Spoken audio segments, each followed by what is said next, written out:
మా గూటిలో ఎదిగిన బంగారు బొమ్మ, బంగారు బొమ్మ, బంగారు బొమ్మ, మా నీడలో వెలిగిన వెన్నెల బొమ్మ, వెన్నెల బొమ్మ, వెన్నెల బొమ్మ, పరిమళాల గంధపు బొమ్మ,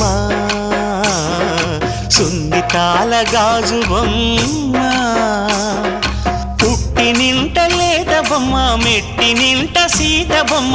ఈ బొమ్మని అత్తింటికి పంపించే ఆనందంలో మాటరాని బొమ్మలమయ్యాము,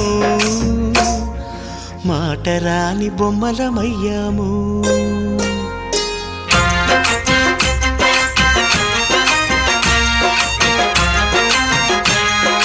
పల్లకిలో పెళ్లి కూతురు రాణిలా ఉంది, మహారాణిలా ఉంది.